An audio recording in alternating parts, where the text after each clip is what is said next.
Magandang araw, Tito Makoy. Ako po si Russell. Single po ako. Ang totoo niyan, Tito Makoy, hindi ko alam kung pwede kong ilarawang single ako o hindi. Kasi meron akong karelasyon. Hindi kami kasal dahil hindi naman kami pwedeng makasal sa batas natin, sa batas ng tao at sa mapangutyang mata ng tao. Sulo akong anak, lumaki na walang tatay. Naghiwalay po kasi ang mga magulang ko, bata pa ako. Kasi bigla na lang isang araw, iniwanan kami ng tatay ko nang may makahumalingan siyang ibang babae. Bigla na lang itong hindi umuwi at hindi na nagpakita. Hanggang noong high school na ako, nabalitaan na lang namin na namatay na pala ito dahil sa karamdaman. Hindi sila kasal ng nanay ko. Hindi ko lang po alam doon sa kinasama niyang babae kung ikinasal sila. Basta po mula noong iwanan niya kami, hindi ko na talaga siya nakita. Lumaki ako sa hirap kasi nga ang nanay ko lang naman ang nagtatrabaho. Mahirap kami. Ganoon pa man ang nanay ko, hindi nagkulang sa kanyang pagbibigay sa akin ng pagmamahal at hindi siya nagkulang na gawin ang dapat niyang gawin para sa akin. Masaya ang aking pagiging bata, Tito Makoy, sa piling ng aking nanay. Sa lugar namin may kalapit kaming bahay na nakakaangat sa buhay. Negosyante ang mag-asawa. Ang lalaki merong pagka-mata pobre at mayabang. Meron silang isang anak na lalaki rin, siya si Binjo. Magkasing edad kami ni Binjo. Mga bata pa kami, siyempre nagkikita na kami kasi nga magkalapit lang ang aming mga tirahan. Pero si Binjo, hindi siya kasama sa mga bata sa lugar namin na naglalaro sa kalsada. Kasi ayaw na ayaw ng tatay niyang makipaglaro si Binjo sa amin. Palaging nakalak ang gate nila, Tito Makoy. Bagamat si Binjo noon pa nakikita ko ng gustong gusto niyang makipaglaro sa amin, ngunit hindi niya magawa dahil nga hindi siya pinapayagan ng tatay nila. Ayon sa tatay nila, mga gusgusin daw kami at marumi. Ito, Tito Makoy, ang madalas na naririnig kong description ng tatay ni Binjo sa aming mga bata na naglalaro sa kalsada sa lugar namin. Noong malaki na kami, nasa high school na rin, paminsan-minsan nakakasalamuhan na namin si Binjo. Bagamat kontrolado pa rin ito ng tatay nila, pero kahit papaano, nakakalabas na siya at nakakakwentuhan namin. Siya nga pala, Tito Makoy, mayabang ang tatay ni Binjo pero halata mo namang walang kabreeding-breeding. Dominante pala ito sa mga anak niya. Madalas naririnig naming nagsisisigaw ito sa loob ng kanilang tahanan sa oras na hindi nasusunod ang kanyang kagustuhan ng sino man sa kanilang pamilya. Hindi namin alam, Tito Makoy, kung gaano kadami ang demonyong nakatira sa bahay nila. Kasi madalas naririnig naming pinapagalitan si Binjo. Akala mo meron ng isang batalyon na kaaway ang sumalakay sa kanilang tahanan. Tarantado kang hayop ka! Lumayas ka! Demonyo ka! Yan, Tito Makoy, ang madalas na sigaw na naririnig namin. Talagang sa tingin namin, marami yatang demonyo sa bahay nila. Kasi nga naman, marami ng taon ang lumipas, palagi na lang itong nagpapalayas ng demonyo pero hindi na uubos ang kanyang pinapalayas. Nakapagtapos ako ng high school, tumungtong din sa kolehiyo at pagkatapos ng isang semester, tumigil din ako, Tito Makoy, dahil nga kapos talaga kami ng nanay ko. Ang tanging kabuhayan kasi namin ay ang nagtitinda ng lutong ulam at kanin ang nanay ko sa bahay namin. Sa aking pagtigil sa pag-aaral, namasukan ako bilang room boy sa isang hotel na malapit din lang sa bahay namin. Nag-iipon ng pera para magpatuloy sa pag-aaral. Sa panahong ito, Tito Makoy, unti-unti na kaming nagiging malapit sa isa't isa ni Binjo. Kasi madalas na rin kaming nagkikwentuhan kung pareho kaming dalawa, libre. Lalong-lalo na kung nagbabantay ako sa tinitindang luto ng nanay ko, nakikitambay si Binjo. Isang araw, Tito Makoy, nagbabantay ako ng ibinibintang luto ng nanay ko. Narinig ko na naman ang tatay ni Benjo. Tarantado ka talagang, hayop ka. Demonyo ka. Mayabang ka na. Lumayas kang demonyo ka. O ano? Nagmamalaki ka na? Yan na naman, Tito Makoy, ang linyang narinig ko. Siguradong sigurado ako na nag-aaway na naman ang mag-ama, si Benjo at ang kanyang tatay. Bagamat hindi ko naririnig na nagsasalita itong si Benjo, pero sa pananalita ng tatay niya, sila ang nag-aaway. Ilang saglit nga, lumabas ng kanilang bakuran ang tatay ni Benjo. Minamaneho nito ang kanilang Toyota Fortuner. Galit ang pagmumukha, Tito Makoy. Hindi mo maipinta. Ilang sandali naman, sumunod na lumabas itong si Benjo at tumambay sa tindahan. Nakita ko parang Biyernes Santo ang mukha, hindi nagsasalita. Noong medyo matagal na siyang nakaupo pero hindi pa rin kumikibo, ako na, Tito Makoy, ang nagsalita. Okay lang yan, Benjo. Normal yan sa mag-ama ang nag-aaway. Alam mo, kahit na wala akong tatay, pero alam ko talaga normal lang yan. Oh, inom ka nga muna ng malamig na soft drink para lumamig din ang pakiramdam mo. Ito ang wika ko kay Benjo, Tito Makoy. Sabay iniabot ko sa kanya ang binuksan kong malamig na soft drink. Kinalaunan, hindi rin nakatiis itong si Benjo. Nagkwento sa akin. Madalas palang pinag-aawayan nilang mag-ama ay isang bagay na ipinipilit sa kanya ng tatay niya na ayaw ni Benjo. Hindi ko siya tinanong kung ano yon, pero alam niyo po kung ano ang sumagi sa isip ko. Ang naisip ko noon, mabuti na pala ang kalagayan ko na lumaking walang ama. Kasi wala akong problema kagaya ng problema ni Benjo. Ang aming pagkikwentuhan na iyon ni Benjo ay naging umpisa para mapalapit kami sa isa't isa. Madalas na siyang tumatambay sa bahay pag hindi ako nasa trabaho. Ang tindahan ng nanay ko ang kanyang tambayan at parang ako na ang kanyang nagiging hingahan, Tito Makoy. Kaso, Tito Makoy, isang araw, narinig ko na naman na parang nilusob ng isang batalyong kaaway ang bahay ni Benjo. Kasi naririnig ko ang tatay niyang sumisigaw na naman. Ikaw na, hayop ka, demonyo ka, lumayas ka! Bakit ba lagi kang dyan kay Russell na yan? Ano? Sino ba sa inyong dalawa? Ito, Tito Makoy, ang narinig ko sa tatay ni Benjo. Malinaw, Tito Makoy, na ang ibig sabihin niya, huwag tumambay na palagi sa bahay si Benjo. Pwera na lang kung merong bakla sa aming dalawa o magjowa kami. Loko-loko rin naman talaga, Tito Makoy, ang tatay ni Benjo. Ganoon pa man, hindi iyon naging hadlang kay Benjo para tumambay sa bahay, lalong-lalo na kung wala ang kanilang tatay.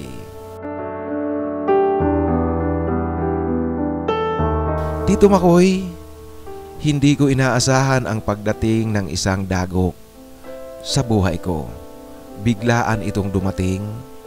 Malungkot na biglang pumanaw ang nanay ko dahil sa high blood. Alam mo, Tito Makoy, ito ang pinakamahirap na bahagi ng buhay ko, yung nawala ang kaisa-isang taong kakampi ko, ang nanay ko. Hindi ko malaman kung ano ang nararamdaman ko noon, kung ano ang gagawin ko sa biglaang pagtalikod ng nanay ko. Ganoon pa man, pinilit kong lakasan ang aking loob. At sa pagpanaw na iyon ng nanay ko, lalong napadalas ang pagtatambay ni Benjo sa bahay pag wala siya sa eskwela. At ako naman, nasa bahay rin, wala sa trabaho. Inaalalayan ako ni Benjo. Ngayong wala na ang nanay ko, mag-isa na lang ako sa bahay. Alam niyo po, malaking bagay din iyon kasi madali akong nakarecover sa aking pagdadalamhati dala nga ng biglang pagpanaw ng nanay ko. Dumating pa ang araw na nakapagtapos na ng college si Benjo.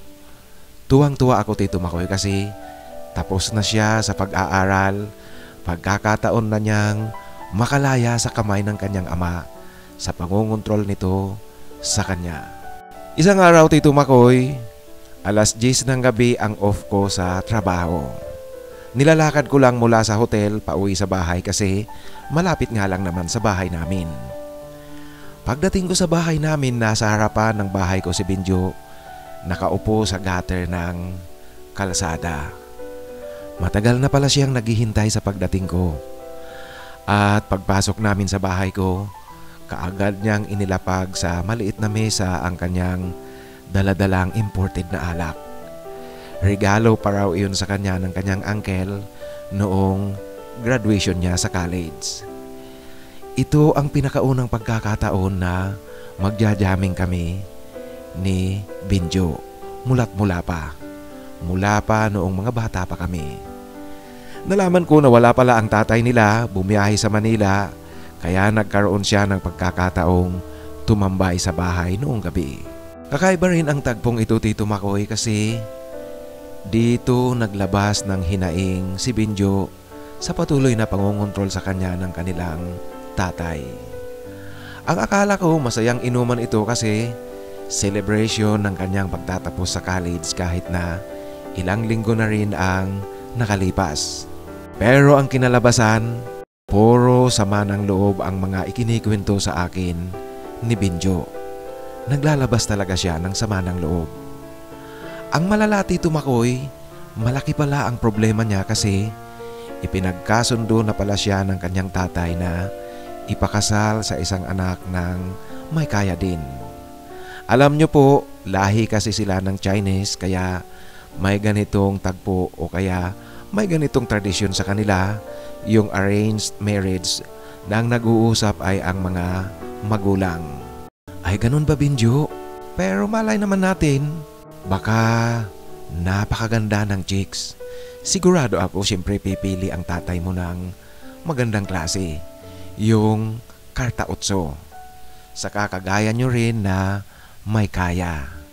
Ito ang wika ko kay Binjo, Tito Makoy. Hindi! Ayoko! Alam mo, Russell, may sarili akong pakiramdam. Bakit kailangang pakialaman niya ang pakiramdam ko? Bakit kailangan niyang kontrolin ang direksyon ng buhay ko? Kontrolin ako. Iyan, Tito Makoy, ang mangiyak-iyak at nagmamaktol na wika sa akin ni Binjo. Ngayon ko na nalaman na ang ganitong problema pala ang dahilan kung bakit sa kabila ng may itsura itong si Binjo, maganda ang katayuan nila sa buhay pero wala akong makitang girlfriend o kaya nililigawan niya.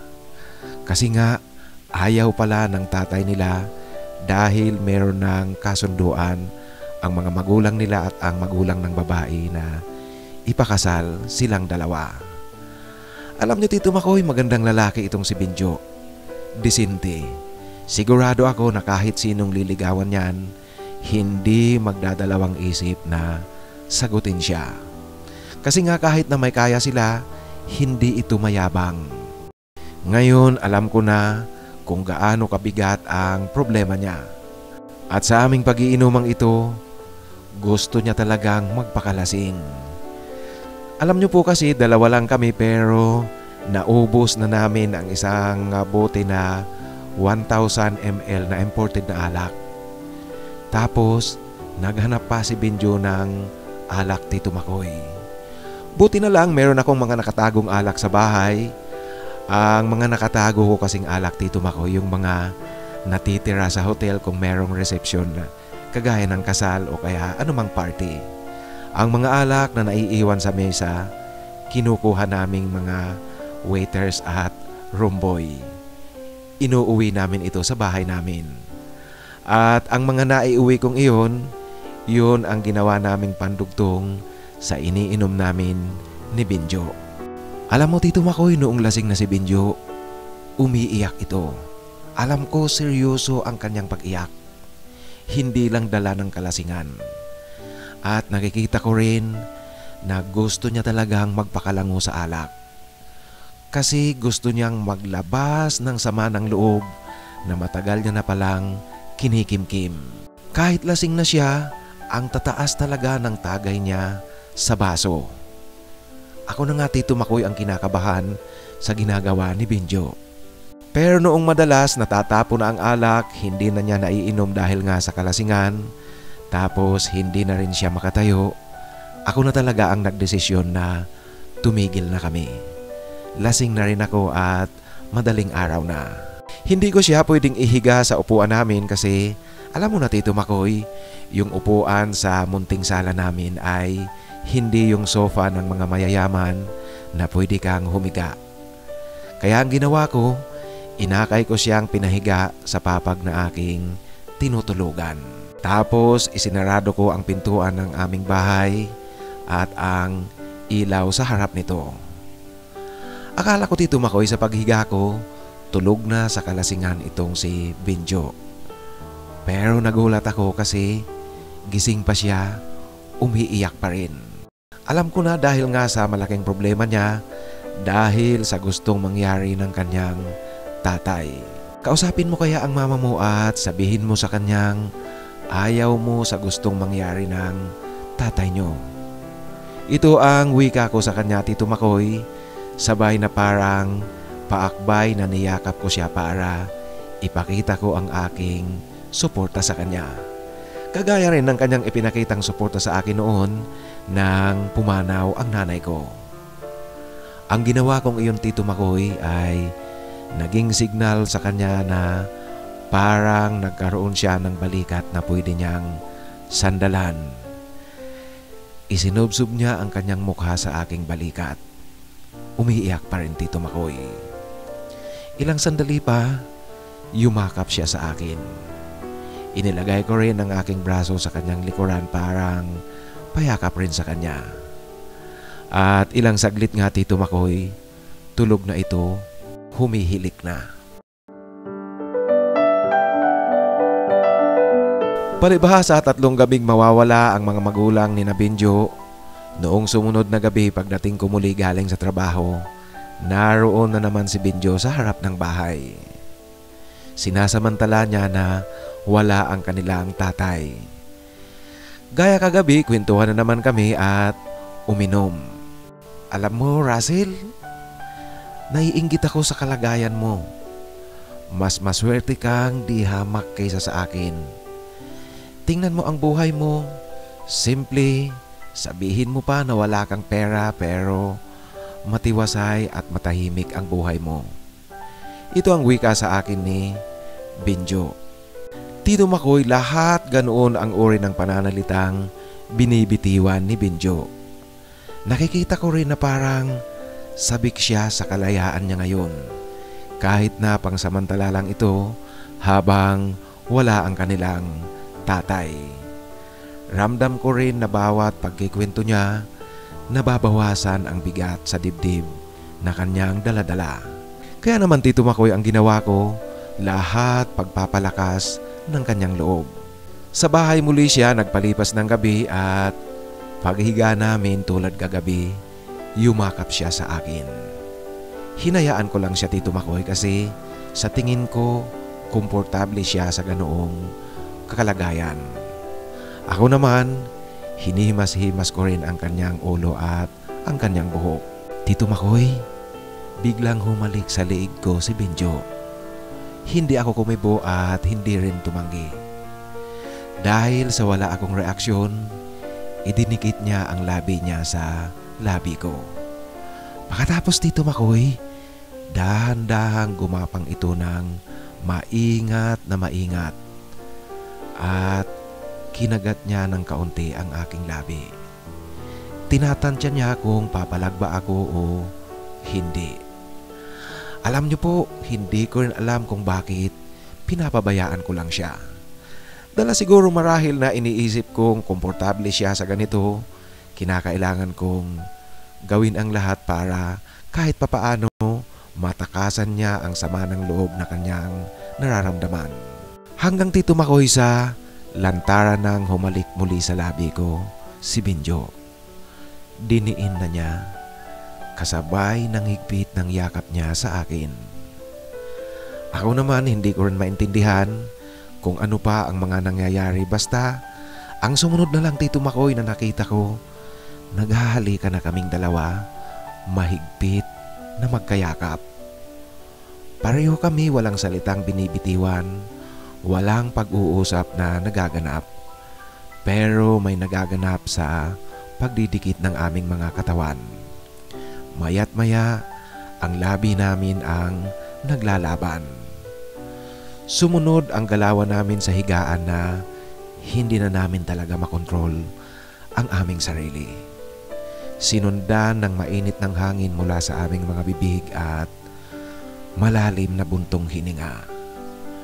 Para itong naging pagpapahayag namin na kaming dalawa ngayon ang magkakampi, natawid na namin ang kasiyahan. Hanggang sa maliwanag na at mataas na rin ang sikat ng araw, walang salitang sinabi kami ni Benjo. Pero Tito Makoy, kung nakailang ulit kami sa aming ginawang pribado at matamis na bagay hanggang sa pagbangon namin.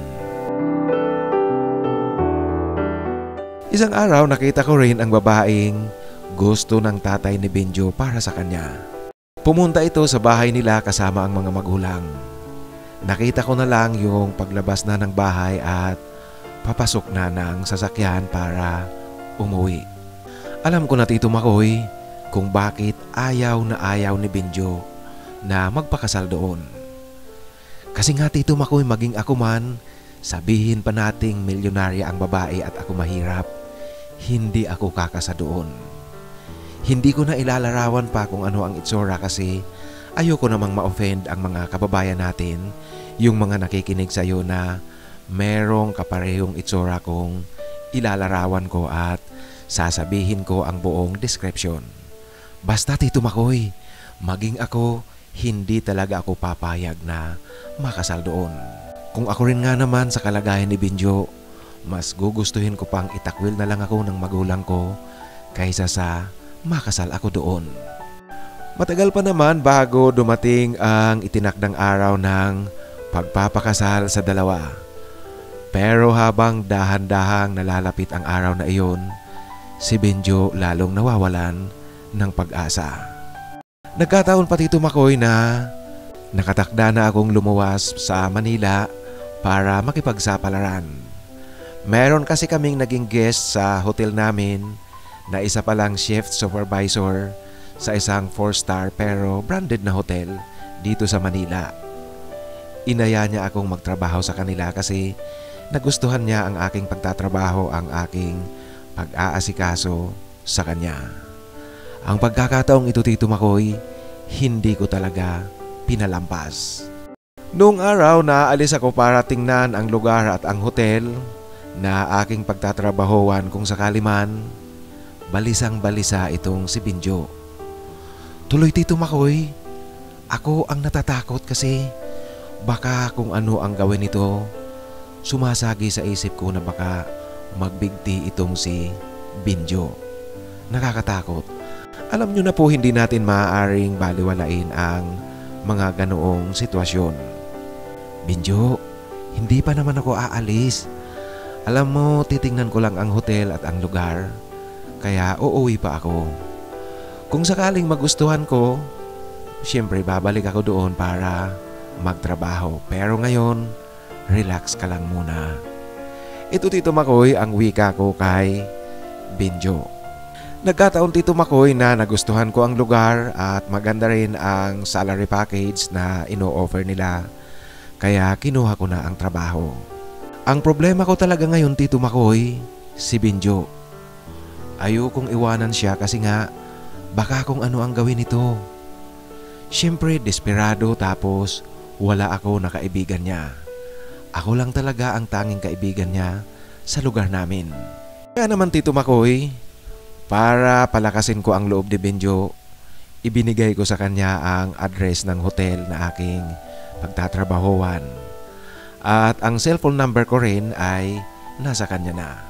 Basta Benjo, kung ano man ang maging desisyon mo, kung kailangan mo ang tulong ko, puntahan mo lang ako o kaya tawagan mo ako sa aking cellphone. Iyan Tito Makoy ang paniniguro ko kay Benjo para sabihin sa kanya na hindi ako mawawala. Patuloy akong aalalay sa kanya. Pagdating ko nga dito sa Manila, walang gabi at walang araw na hindi kami nagte-text ni Binjo. Isang araw, Tito Makoy, bigla na lang akong nabahala kasi hindi nagte-text sa akin si Binjo halos buong maghapon na. Hindi ito normal, Tito Makoy. Alam ko may problema. Pero sa kabilang banda naman, iniisip ko rin na baka busy lang ito kaya walang panahon na mag-text sa akin. Pero hanggang gumabi, wala pa rin akong natatanggap na text. Noong gabing iyon, Tito Makoy, alam niyo po, naka-duty ako sa hotel. Hindi ako mapakali. Kasi nga, kung ilang text na rin ang ipinadala ko sa kanya, lahat walang reply. Kakaiba talaga ito kasi siya ang nag-uumpisang magpadala ng text. Ako ang palaging nagre-reply lang. Siya ang nag-uumpisa ng aming pag-uusap. Hanggang naghating gabi, Tito Makoy, wala pa rin akong natatanggap na text sa kanya. Dahil dito napilitan na akong tawagan siya sa kanyang cellphone. Pero Tito Makoy, lalo akong nabahala kasi nang tawagan ko ang number, the number you have dialed cannot be reached. Iyan, Tito Makoy, ang voice message na sumagot sa aking pagtawag. Ewan ko po ba bakit hindi ako mapakali sa oras na ito. Hanggang sa umuwi ako ng bahay noong umaga pagkatapos ng trabaho, wala pa rin. Tumawag muli ako sa number niya, ganoon pa rin, cannot be reached ang number ni Binjo. Pagkatapos kong magpahinga, kinakailangan ko ng matulog kasi nga magjo-duty na naman kinagabihan. Pagigang-pagiga ko, Tito Makoy, biglang nag-ring ang cellphone ko. Alam niyo po, nakahinga ako ng maluwag kasi si Binjo ang tumatawag. Nasa terminal pala siya ng bus, kararating lang galing sa probinsya. Kaya naman parang mabilis pa sa alas 4, nagbihis muli ako at sinundo ko siya sa terminal. Dinala ko siya sa aking tinitirhang boarding house. Pagdating namin sa boarding house ko, Tito Makoy, dito ko nalaman na lumayas pala siya sa kanilang bahay. Kasi nga, ilang buwan na nga lang ang natitira, ipapakasal na siya sa babaeng pinili ng kanyang tatay para sa kanya. Kaya pala hindi ko siya makontak at hindi siya nagte-text sa akin kahapon kasi in-off niya ang kanyang cellphone. Ayaw niyang matawagan siya ng kanyang mga magulang at kapatid. Dinak niya ring pangsamantala ang cellphone number ng kanyang pamilya para hindi siya matawagan. Alam niyo po, Tito Makoy, dala siguro ng sobrang pag-aalala ko mula pa kahapon at kagabi at ang magkahalong kasiyahang alam ko ngayong ligtas siya, narito ngayon sa bahay si Binjo. Hindi ko napigilan, Tito Makoy, ang yakapin siya ng mahigpit at halikan, pakasara ko ng pinto ng boarding house. Alam niyo po, nagdrama kaming dalawa, Tito Makoy. Kasi hindi ko maintindihan kung bakit ganoon na lang ako kaapektado kung si Binjo ang pinag-uusapan. Si Binjo naman pangiting-iting nakayakap din sa akin at siyempre humahalik. Ito ang unang pangyayari, Tito Makoy, na parang pareho kaming dalawa ni Binjo nakawala sa selda. Lalong-lalo na si Binjo. Kitang-kita ko ang tuwa sa kanyang mukha na nakita niya ang kanyang kalayaan. Malaya kami ngayon sa aming pribadong oras, sa aming pribadong bagay na ginagawa.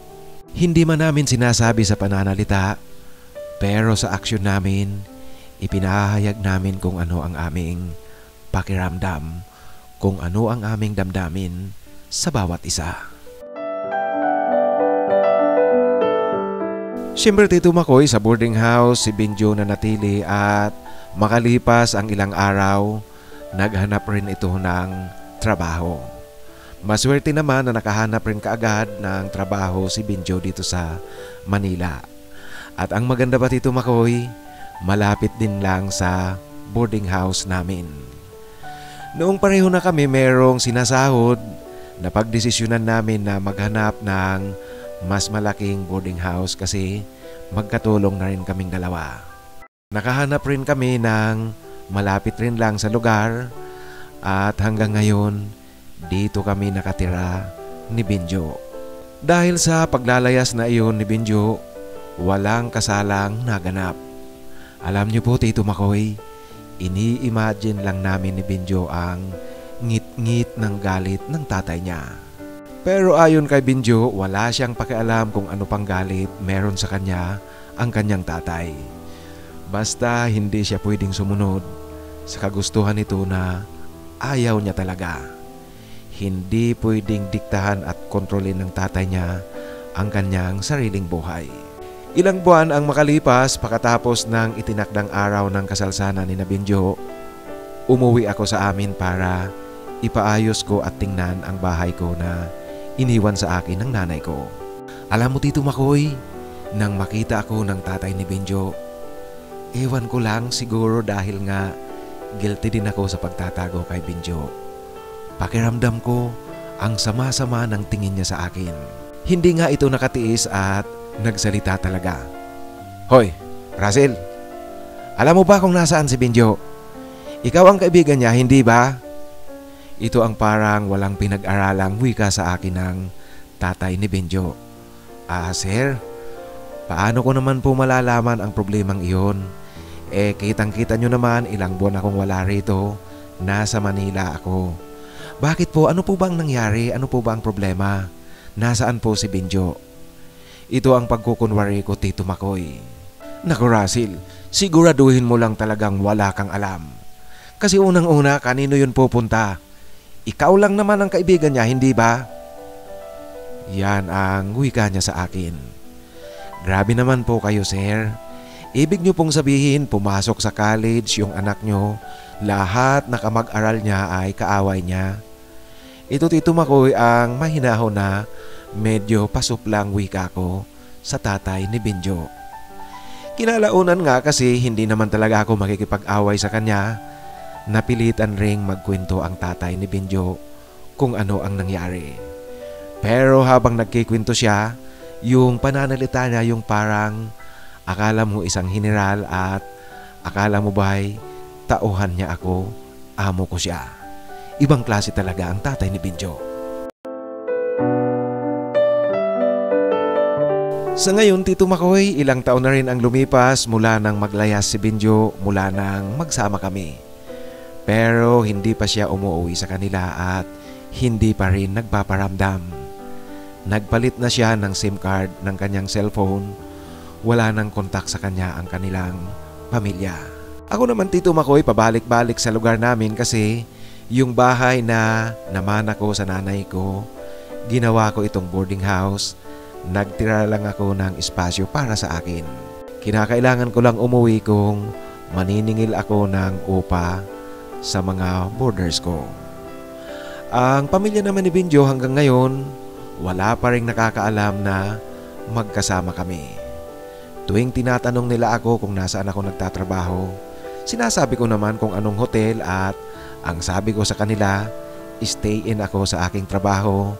Meron kaming quarters ng mga empleyado sa rooftop ng hotel.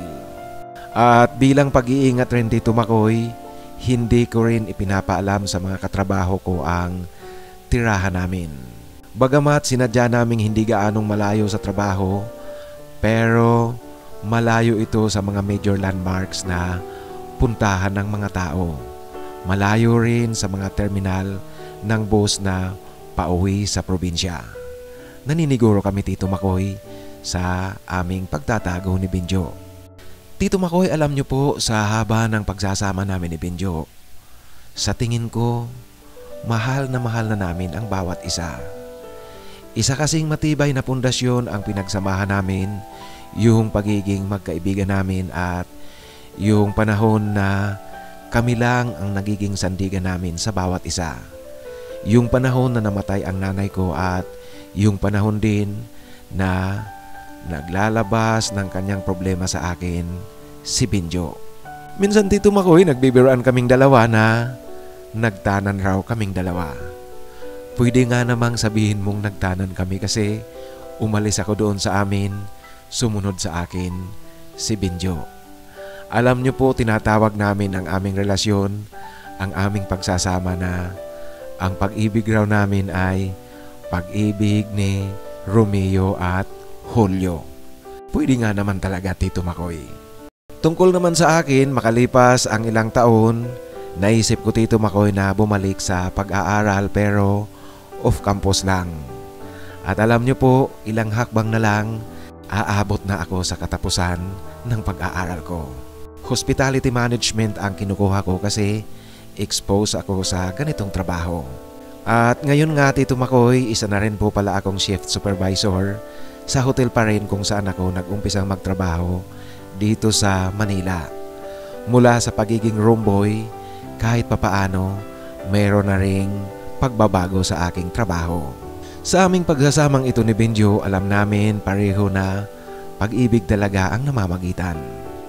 Ito nga rin ang dahilan kung bakit minsan, Tito Makoy, nagtatanong ako sa aking sarili, bakit ba kaming dalawa ni Benjo? Bakit ba kami ang nag-iibigan? Pareho kami lalaki. Kaya kong sabihin yan, Tito Makoy, pareho kami lalaki, as in, lalaki talaga. May mga nakarelasyon din akong babae at nagkaroon ako ng karanasang sexual sa babae. Pero bakit ngayon kami ni Benjo ang magkasama? Kaya lang sa ibang banda naman iniisip ko, sadya talaga sigurong ang pag-ibig ay para sa taong minamahal mo. At hindi specified ng pag-ibig kung ano ang kasarian, mapababae man o lalaki yan. Alam ko rin, Tito Makoy, na darating ang panahon na malalantad at matutuklasan ng pamilya ni Benjo ang aming pagsasama, ang aming relasyon. Pero hindi namin ito pinoproblema. Saka namin naharapin ang anumang dapat naming harapin at gagawin namin kung anumang dapat gawin pag dumating na ang oras na iyon. Sa ngayon, nagsasama kami, masaya at matamis ang aming pagsasama ni Benjo. Hanggang dito na lang po, Tito Makoy, ang aking kwento. Pasensya ka na po kung medyo napahaba ang aking sulat. Ilang gabi ko rin itong binuo, Tito Makoy. Lubos na gumagalang, Russell. Maraming salamat, Russell, sa pagbabahagi mo ng iyong kwento. Alam mo, sang-ayon ako dito sa binitiwan mong salita na ang pag-ibig ay para sa taong mahal mo, na tumbok mo ang kahulugan ng pag-ibig talaga. Tama ka, ang pag-ibig ay para sa taong mahal mo, hindi specified ang kasarian. Basta tumibok ang puso mo sa isang tao, gusto mo siya, mahal mo siya, pag-ibig ang ibig sabihin niyan, pag-ibig ang kahulugan ng iyong nararamdaman. Sa muli, maraming salamat sa pagbabahagi mo ng iyong kwento. Mga kaibigan, kung meron po kayong kwentong nais na ibahagi, ipadala lang sa aking email, titomarcos@yahoo.com at titomarcos@gmail.com. Maraming salamat po.